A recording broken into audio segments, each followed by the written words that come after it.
हरे कृष्ण दोस्तों, मैं Rahul Agarwal LFA network में आपका स्वागत करता हूँ।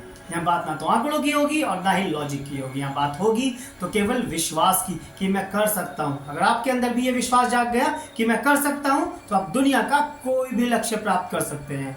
दोस्तों, अगर आपको मेरी वीडियो पसंद आती है तो प्लीज़ मेरे इस नेटवर्क को ज्वाइन जरूर कीजिए। इसका लिंक मैंने अपनी वीडियो के साथ शेयर किया हुआ है और इसके अलावा आप गूगल पर और यूट्यूब पर जाकर @learn from anything टाइप कर भी मेरे चैनल तक पहुंच सकते हैं और उसको सब्सक्राइब कर सकते हैं।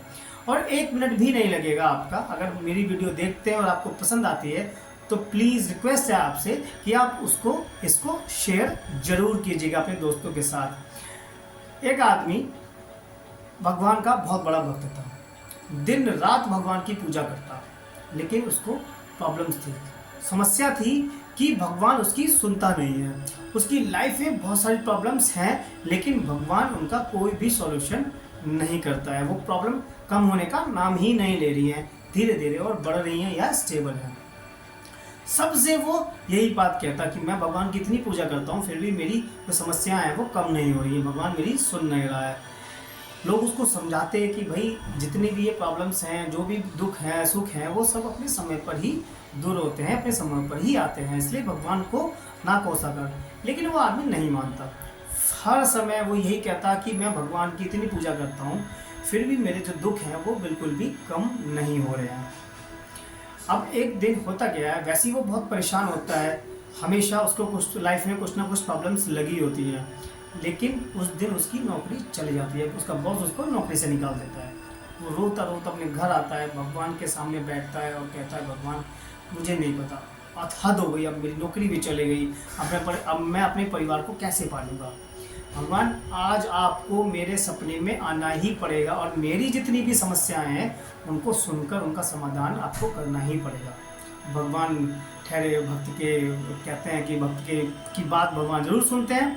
तो भगवान भी उस रात उसके सपनों में आ जाते हैं और कहते हैं बता तेरी क्या क्या समस्याएं हैं।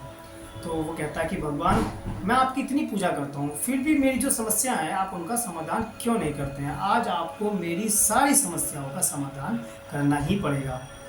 भगवान कहते हैं भाई ये प्रकृति का नियम है, ये जो प्रॉब्लम्स हैं, दुख हैं, सुख हैं, ये सारे इंसान के कर्मों का फल है, इसमें मैं कुछ नहीं कर सकता, ये तो तुझे भोगना ही पड़ेगा। वो आदमी जिद करता है नहीं भगवान मुझे नहीं पता, मैं आपकी इतनी पूजा करता हूँ, आपको मेरी ये बात तो माननी ही पड़ेगी। भगवान सोचते हैं और कहते हैं कि मैं तुझे एक ऑप्शन देता हूँ, तू अपनी सारी समस्याओं को एक पोटली में बंद कर। उसके बाद हाँ, एक पीपल का पेड़ मिलेगा तुझे आगे, वहाँ बहुत सारी पोटलियाँ रखी हुई हैं, उसमें अपने दूसरे लोगों ने जो दूसरे मेरे भक्त हैं उन्होंने अपनी समस्याओं को उन पोटलियों में बंद करके वहाँ रखा हुआ है।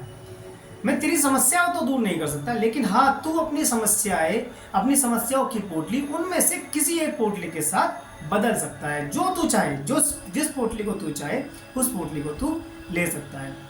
इतना सुनकर वो आदमी बड़ा खुश होता है। वो अपनी सारी समस्याएं एक पोटली में बंद करता है और चला जाता है जंगल की तरफ, उस पीपल के पेड़ की खोज में जाता है। पेड़ मिलता है उसको, वहाँ देखता है बहुत सारी पोटलियाँ वहाँ रखी हुई हैं। वो अपनी पोटली रख देता है और वहाँ से एक पोटली उठाने की कोशिश करता है, लेकिन जैसे ही वो उठाने लगता है उसके मन में ख्याल आता है कि यार कहीं इस पोटली में ऐसी चीज़ तो नहीं है, ऐसी बीमारी तो नहीं है जिससे इसकी या इसके परिवार के किसी सदस्य की मौत हो जाए। तो वो उस पोटली को नहीं लेता, डर जाता है। दूसरी पोटली के पास जाता है, फिर दिमाग में ख्याल आता है कहीं यार इसमें कोई ऐसा कर्जा तो नहीं है जिसको मैं पूरे जीवन चुकाता रहूँ और फिर भी मेरा कर्जा ख़त्म ना हो। वो उस पोटली को भी नहीं लेता। अब वो तीसरी पोटली के पास जाता है। जैसे ही उसे उठाने चलता है उसके दिमाग में बहुत सारी और बातें घूमने लगती हैं कि कहीं इसके अंदर ये प्रॉब्लम तो नहीं है, कहीं वो प्रॉब्लम तो नहीं है। तो वो उस पोटली को भी नहीं उठाता है। वो अंत में सोचता है यार ये इन जितने भी यहाँ पोटलियाँ रखी हैं मुझे नहीं पता इन पोटलियों में क्या क्या प्रॉब्लम्स हैं। अगर कोई यहाँ पोटलियाँ ये रख के गया है तो कहीं ना कहीं उसकी प्रॉब्लम्स बहुत बड़ी होंगी और मुझे पता भी नहीं है क्या क्या प्रॉब्लम्स हैं। भाई मेरी प्रॉब्लम्स को मैं जानता हूँ, समझता हूँ, मैं उनसे लड़ सकता हूँ, इसलिए मैं अपनी प्रॉब्लम्स ही वापस लेके जाता हूँ। दोस्तों हम भी यही करते हैं। हम सारा दिन कंप्लेन करते हैं भगवान से, भगवान मुझे ये प्रॉब्लम दी हुई है, मुझे वो प्रॉब्लम दी हुई है, सामने वाला इतना खुश है, उसको इतना पैसा है, उसके इतना परिवार में इतनी मेल मिलाप है, वो इतना घूमने जाता है, तो हमें लगता क्या है कि सामने वाला जो दूसरा है वो खुश है, बट जबकि हमें सच में नहीं पता होता कि उसके जीवन में क्या क्या समस्याएं हैं। हमें केवल अपनी समस्याओं को पता होता है और हमें अपनी समस्याएं बड़ी लगती हैं। दोस्तों, हो सकता है हमारे जीवन की जितनी भी समस्याएं हैं वो दूसरे के जीवन से कम हो। इसलिए कोशिश ये कीजिए कि अपनी समस्याओं से लड़िए, भगवान से नहीं, और दूसरों की समस्याओं को देखकर खुश मत होइए और दूसरों की खुशी को देखकर जलिए मत, क्योंकि भगवान वही आपको देंगे जिससे आप खुश होंगे। अगर आप दूसरों की समस्याओं से खुश होंगे तो भगवान आपको समस्याएं ही देंगे, और अगर आप दूसरों की समस्याओं से दुखी होंगे तो भगवान आपको खुशी देंगे। आशा करता हूँ ये कहानी आपको पसंद आई होगी।